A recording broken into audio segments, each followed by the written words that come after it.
Ya, sawa. Tumeona kwamba, naomba nikaweze kurephrase tena ili tukue pamoja. Pointi ya kwanza tumeona Yesu anasema Abrahamu alitamani kuona siku yangu na akaiona na akafurahia. Tuko pamoja? Tukaulizana Abrahamu ni lini aliona siku ya Bwana. Tukaenda katika Mwanzo 22 mstari wa kwanza tukaona Abrahamu anaambiwa mtoe mwanao wa pekee umpendaye umtoe kama kafara. Tuko pamoja? Alipoenda hatukumaliza hicho kisa lakini alionyesha mwana kondoo. Kwa hivyo Abrahamu akaonyesha kwamba jinsi ambavyo umehisi uchungu kumtoa mwanao, mimi sasa nitamtoa wangu na nitamtoa kwa uhakika. Na huyo ambaye nitamtoa ni yule ambaye amewakilishwa na huyo kondoo. Kwa hivyo Abrahamu kwa imani akaonyesha jinsi Yesu Kristo alikuwa afa msalabani. Sasa katika kitabu cha Ibrania 11 mstari wa 17 nasema kwamba Abrahamu hata kama hakumchinja Isaka, kwa sababu nia yake na mawazo yake alikuwa tayari ameamua kumchinja. Biblia inasema alimchinja. Hebu nirudie. Wakati ambapo unakuwa umepanga kumtumikia Mungu kwa hali zote, hata kama hautaweza kumtumikia hata ukufe leo, Mungu anahesabu kwamba umemtumikia. Tuko pamoja? Hebu sikiza vile ambavyo wakati ambapo Paulo anaandika habari za Ibrahimu katika kitabu cha Ibrania anavyosema. Soma 11 mstari wa 17 wa Ibrania. Kwa imani Abrahamu alipojaribiwa. Kwa imani Abrahamu alipojaribiwa akamtoa Isaka awe dhabihu. Alifungia vizuri. Akamtoa Isaka. Kwa hivyo inasema wakati ambapo Abrahamu alipojaribiwa alimtoa. Akamtoa Isaka awe dhabihu. Na yeye aliyesipokea hizo ahadi alikuwa akimtoa mwanawe. Mzaliwa pekee. Twende. Na yeye aliyeambiwa katika Isaka uzao wako utaitwa. Akihesabiwa ya kuwa Mungu aweza kumfufua hata kutoka kuzimu, akampata tena toka huko kwa mfano. Hebu achia tena. Usijue kama umepata hiyo kwamba Abrahamu sababu moja iliyomfanya kwamba hata amtoe Isaka, aliamini kwamba Mungu ana uwezo wa kumfufua Isaka kutoka kuzimu. Hebu tuulizane, katika Biblia ni wangapi wamekufa wakafufuliwa tena wakapatana?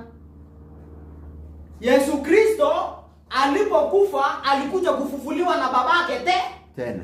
Kwa hivyo inaonyesha kwamba kwa uwazi Abrahamu alielewa mpango wa ukombozi asilimia kubwa sana kuliko Kristo hata wa siku ya leo. Na nielewa ninachokisema?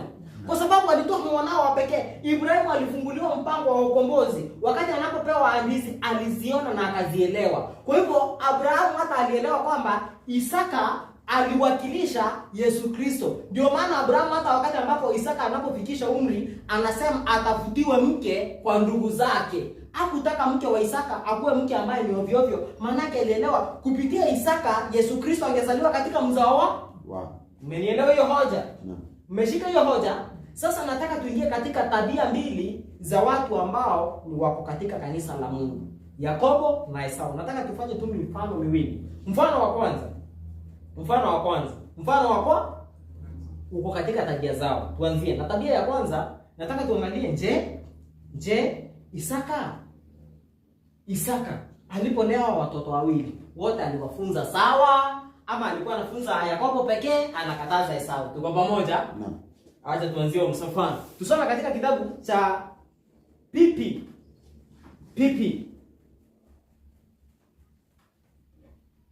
Nataka tuanzie pale ambapo chapter inaanza. Pipi pages 177 paragraph ya kwanza. Pipi 177 paragraph ya kwanza inasema hivi: Jacob and Esau, the twin sons of Isaac, present a striking contrast both in character and in life. This unlikeness was foretold by the angel of God before their birth, when in answer of Rebekah's troubled prayer, he declared that the two sons would be given her. He opened to her their future history, that each would become the end of the mighty nation, but one would be greater than the other, and that the younger would have preeminence.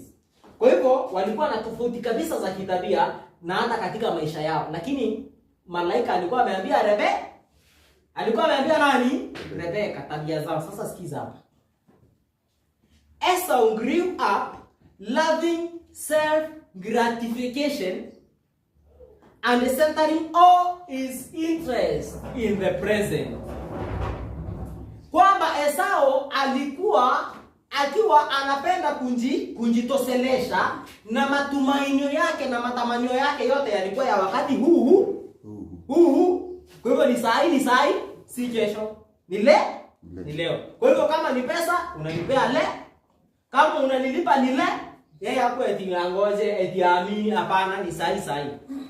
Esau grew up loving self gratification and centering all his interest in the present, impatient of restraint, delighted in the worldly freedom of chase, and early chose the life of an hunter. Yeye alikuwa anafurahia kuenda tu, anakimbia tu, anaenda kila mahali akiwa na uhuru. Yako anataka ague tika hapa. Unajua nyumbani watu wengi, especially vijana, kuna vijana hawapendi kwenda nyumbani kwa sababu kio nyumbani mzee atakwambia hiyo fence haiko sawa, umekaa naona ng'ombe.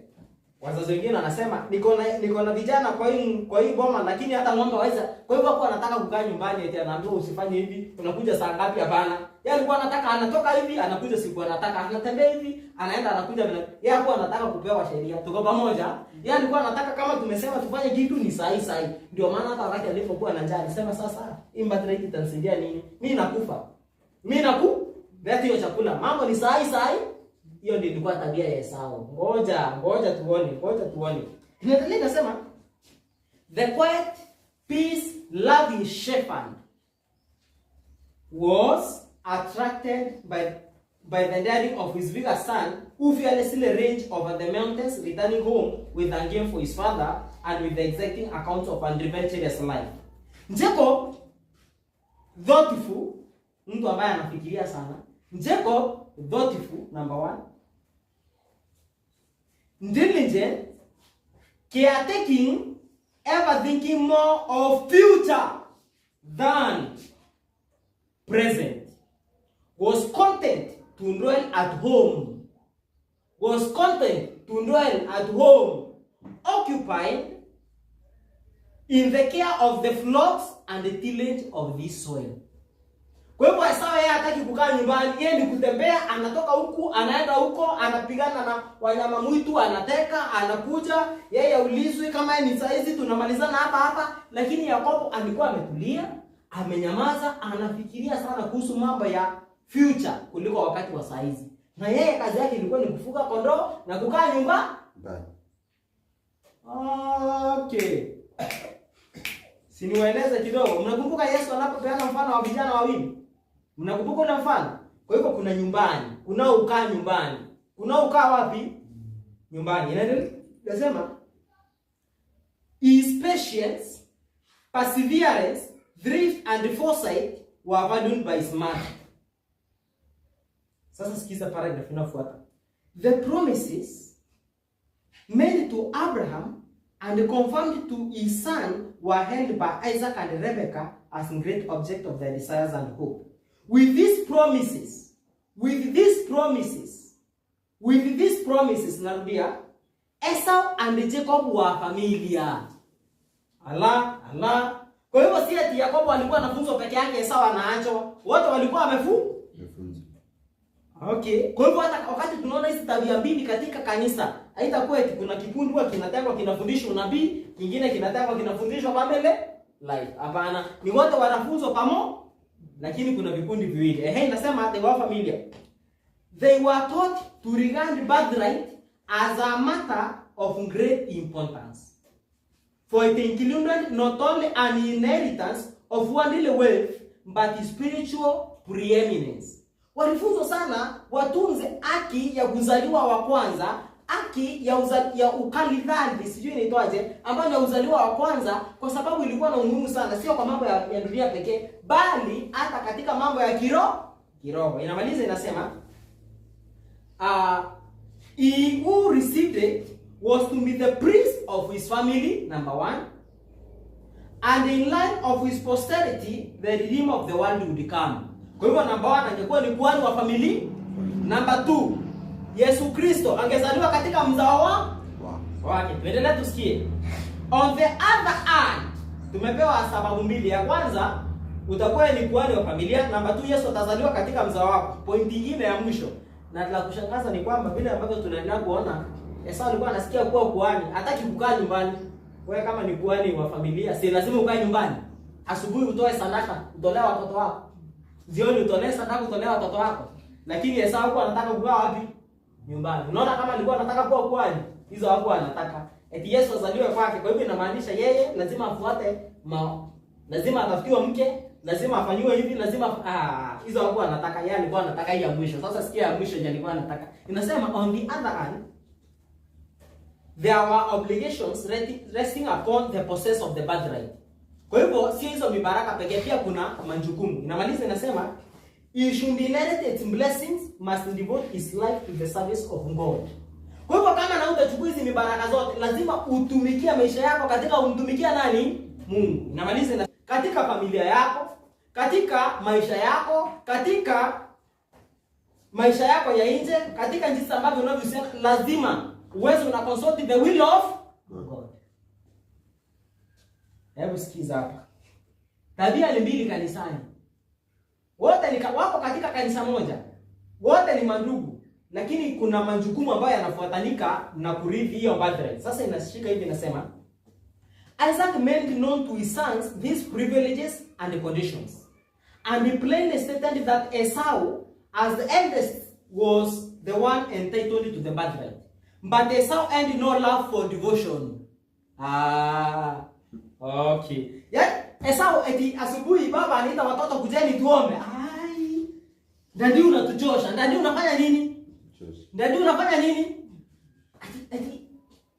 Yeye alikuwa anasikia devotion. Yeye alikuwa anasikia wakati wa maombi, wakati wa kuimba, yeye anasikia hizo ni kama ni kelele. Sasa ndio inasema yeye ndiye alifaa apewe. Lakini akisikia ni mambo na maombi, ni mambo na kujitolea,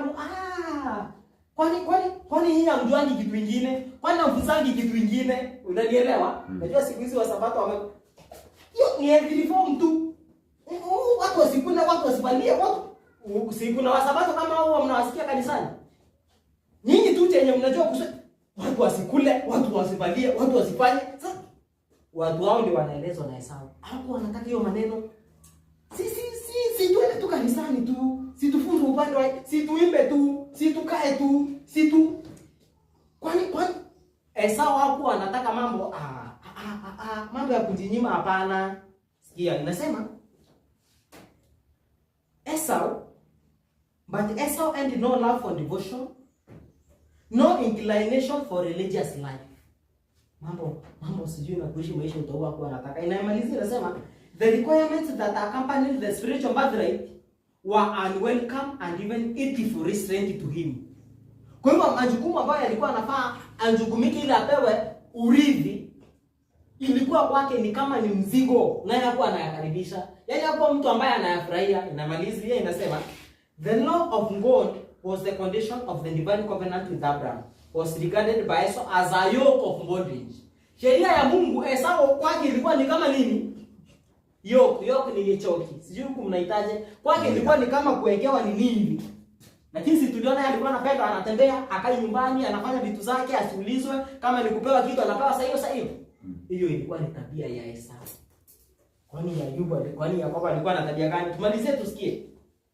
The law of God was the condition of the divine covenant with Abraham, was regarded as Esau as a yoke of bondage.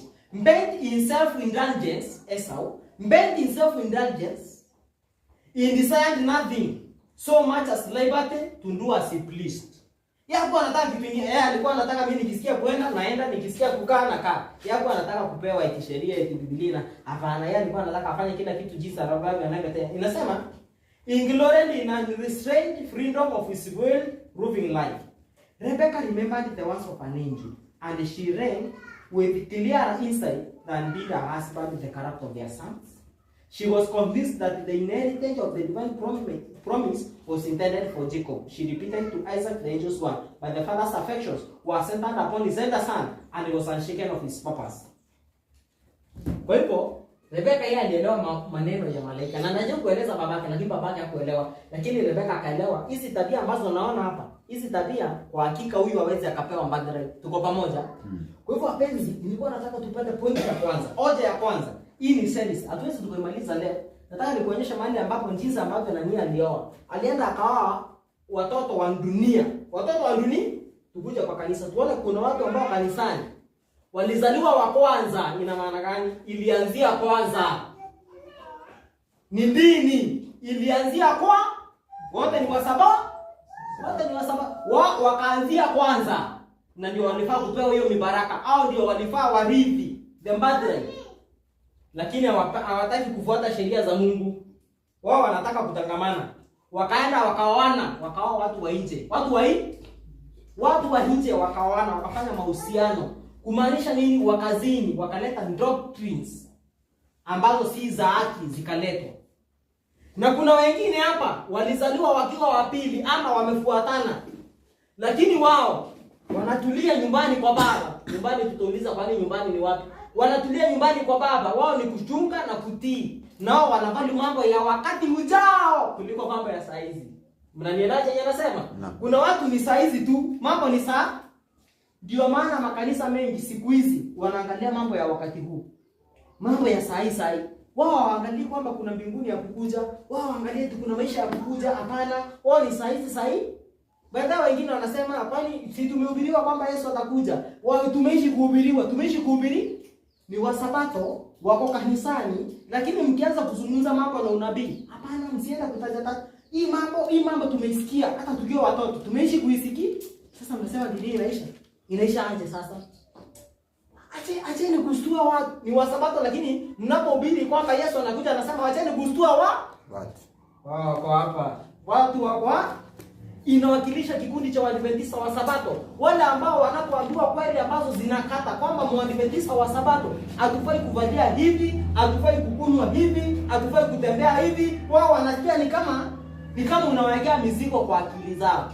Lakini Yakobo anawakilisha kikundi cha Waadventista wa Sabato. Kile ambacho Mungu anasema ndicho ambacho watafanya. Ijapokuwa Yakobo alifanya makosa kwa kuchukia ile haki kwa jinsi isivyofaa, baada ya kutubu alikubalika na Mungu. Hiyo ndio point ambayo tunakuja. Sasa kwa sababu tunaona muda umeenda.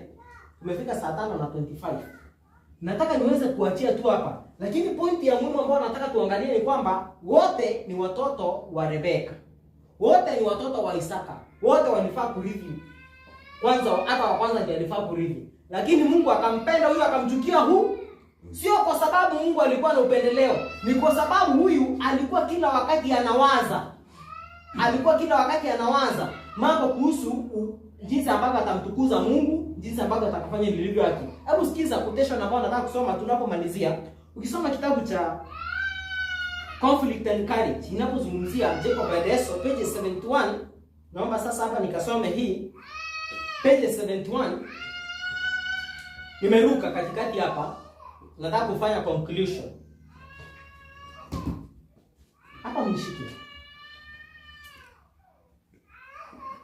Baada ya Yakobo kuchukua mibaraka na kutoroka ili aende akawae mke, na Esau kubaki kwa baba yake, baadaye walikuja kupatana. Tuko pamoja? Walipopatana, Mungu aliwaleta pamoja na akasamea wote, hasira zikaisha. Lakini wanapopatana walipatana Isaka akiwa anaenda kukufa na akakufa wakamzika. Lakini unajua roho nabii inasema nini? Walipopatana, si wamepatana wazike baba yao. Tuko pamoja? Tofauti ambazo walikuwa nazo katika utotoni zilikuwa zimeimarika. Kwa hivyo hata kama walipatana wakanyamaza na wakazika baba yao, walikuwa na njia mbili kama north and south. Na wote hawakuwa wapatane tena katika ulimwengu huu, kwamba wamepatana wakakubaliana katika mambo na mafundisho katika imani. Sikiza vile ambavyo Roho nabii anasema. Inasema kwamba nataka katika paragraph ya mwisho inasema nimesema CC71 tuanze paragraph ya pili. Inasema hivi, ama tuanze hata paragraph ya kwanza. Title inaitwa Separate Ways. Imekoti Genesis chapter 35:27-29 pale ambapo Isaka anakufa. Inasema hivi, if that he believeth, nashangaa mbona wameweka ile fungu, if that he believeth on the Son hath everlasting life, and if that he believeth not the Son shall not see life. Yakobo anawakilisha kwa kikundi ambacho waliamini Yesu ni mwana wa Mungu. Mbona Yakobo anawakilisha kikundi hicho? Ni kwa sababu Yakobo alitamani sana Yesu azaliwe katika mzao wa. Kwa hivyo anaamini kwamba Yesu ni mwana wa Mungu. Inaendelea inasema Jacob and Esau met at the deathbed of their father. was the elder and looked forward to this event as an opportunity for revenge. But his feelings and since been greatly changed. And Jacob, well content with the spiritual blessings of the birthright, resigned to the elder brother the inheritance of their father's wealth, only the inheritance that Esau sought and valued. Sikiza hiyo, acha nieleze kwamba hawa wawili wote wakapatana katika kifo cha baba yao. Yakobo yeye alikuwa na interest za spiritual, mambo ya kiroho. Na kwa hivyo wakati ambapo alipata mibaraka ya kiroho, mibaraka ingine ya baba yake, hata hakutaka kupewa mali, aliachia ndugu yake vile ambavyo alikuwa akitaka. Hebu nieleze katika vikundi hivi viwili, kuna watu ambao kikundi cha Esau ambao wanataka uongozi sana. Kuna watu ambao wanataka pesa sana. Kuna watu wanataka nafasi kubwa sana kanisani. Ni kweli ama ni uongo? Kanisa la Mungu kuna watu wanataka uongozi ambao wanaweza wakapiga hata kampeni ndio wawekwe elder. Kuna watu ambao wanavali mishahara. Kuna watu ambao wanavali heshima. Ya hao wako. Kwa hivyo Yakobo aliachia hizo vitu zote kwa Esau, akasema mimi sitaki kitu chochote cha baba yangu. Vyote chukua. Mimi nilikuwa nataka nikubaliwe tu kwa mambo ya kiroho. Basi. Kwa hivyo ina maana hata saa hizi tunaweza tukaanza kufikiria kuna watu ambao sisi hatutaki jina, hatutaki kusifiwa, hatutaki kufanywa mambo makubwa, hatutaki kutembea kwa gari kubwa, hatutaki kulipiwa fee, hatutaki kulipiwa nyumba, hatutaki kupewa fuel allowance, hatutaki kupewa sitting allowance, hatutaki kupewa hapana, hizo vitu zote, hizo vitu zote ambazo zinapeano, hizo tumewaachia.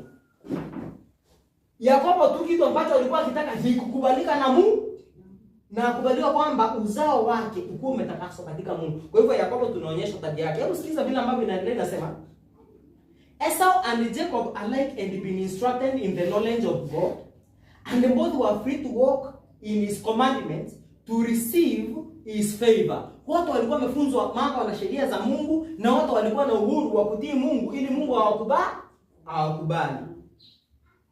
But they had not both chosen to do this. Lakini watu wakaamua kufanya hivi. Inasema, the two brothers had walked in different ways, and their paths would continue to diverge more and more widely. Kwa hivyo watu walifunzwa.